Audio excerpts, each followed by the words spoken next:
Class 8th, Unit 2, Exercise 2, Question number 11.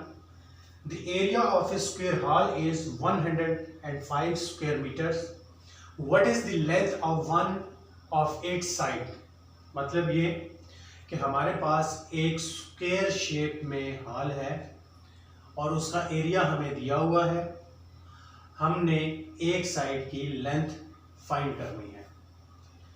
तो जो चीज़ें हमें दी हुई हैं हम उसको लिखते हैं जी. Area of a square hall is equal to 105 metre square. Length of one side of square hall जो कि हमने फाइंड करनी है और इसको हमने एल से शो किया है. और हम ये जानते हैं कि जो एरिया होता है वो उसकी लेंथ और ब्रेथ जो है इसकी मल्टीप्लिकेशन या प्रोडक्ट होता है. तो यहाँ चूंकि स्क्वायर शेप है तो इसकी चारों साइडें बराबर होती हैं, तो इसलिए एल इंटू एल ये हमने यहाँ पे लिख दिया. Area is equal to L square हो गया. अब हमें 105 का स्क्वायर रूट निकालना है, तो हम taking square root on both side करेंगे. एल स्क्वायर की वैल्यू अंडर रूट से ये कैंसिल हो जाएगी और बाकी हम इसको यहाँ पे फाइंड करते हैं 105 को. तो किस तरह से करेंगे मैंने आपको पहले भी इसी एक्सरसाइज के जो क्वेश्चन ऑलरेडी हम कर चुके हैं उसमें मैंने बताया था कि सबसे पहले हम पेयर्स बनाना शुरू करेंगे. देखिए हमारे पास सबसे पहले है 105. बाकी जो आगे चीज़ें मैंने लिखी हैं उसको आप थोड़ी देर के लिए भूल जाएं. हमारे पास सिर्फ वैल्यू है 105. अब हम इसको अगर पेयर की फॉर्म में करें तो ये 05 के ऊपर एक लाइन लगा दें तो ये एक आपका पेयर बन जाता है और ये 1 जो है ये सिंगल हो जाता है. अब यहाँ से हम इसको हल करना शुरू करेंगे. तो अब ये 1 है तो हमने यहाँ पे 1 के टेबल से इसको हल करने की कोशिश की. 1 जो यहाँ पे लिखेंगे लेफ्ट साइड पे सेम आप ऊपर लिखेंगे. इसमें आपने ये एक्शन सेम टेबल से करना है. तो ये भी 1 और ये 1 1 1.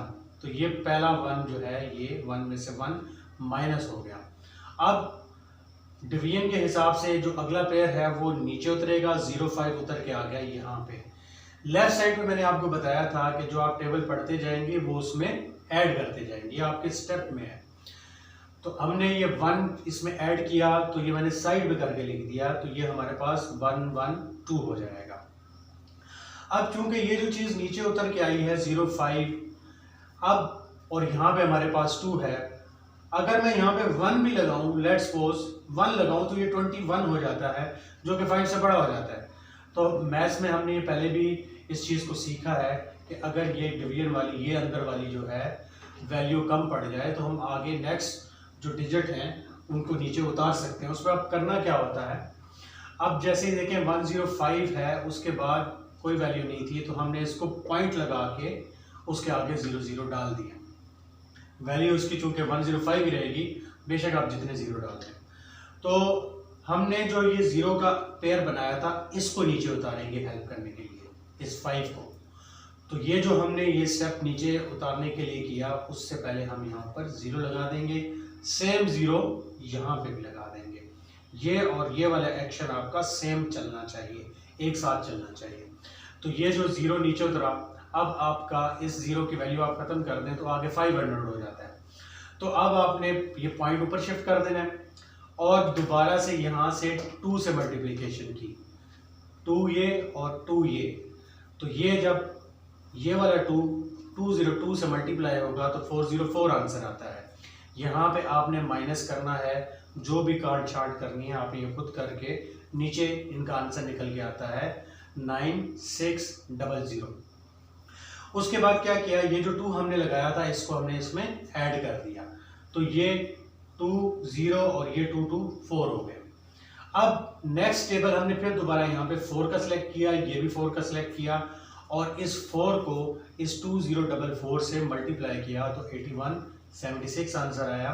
दोबारा से आप यहाँ पे माइनस करें और 1424 आंसर आएगा और ये वाला 0 का एक पेयर आपका नीचे उतर के आ जाएगा. इसी तरीके से लेफ्ट साइड पे ये 4 और 4 8 हो जाएंगे. बाकी सेम इसी तरह से है 204 और 4 और 4 8. अब 6 का टेबल हमने यहाँ पे सिलेक्ट किया. 6 ये है और 6 ये है. इस 6 से हमने इस पूरी वैल्यू को मल्टीप्लाई किया तो हमारे पास 122916 आ गया. यहाँ पे आप काट चाट करें, माइनस करें, तो आपके पास ये नीचे रिमाइंडर बचता है। अगर हम इसको हल करते जाएंगे तो बात फिर बहुत दूर तक निकल जाएगी। हम क्या करते हैं कि इसको 3 डेसिमल पे स्टॉप कर देते हैं। तो हमारे पास ये वाला आंसर निकल के आया। ये असल में है क्या, ये हमने लेंथ L को हमने शो करने के लिए, ये लेंथ शो करने के लिए L का सिंबल हमने यूज किया था। तो length of one side of square hall is 10.246 metre.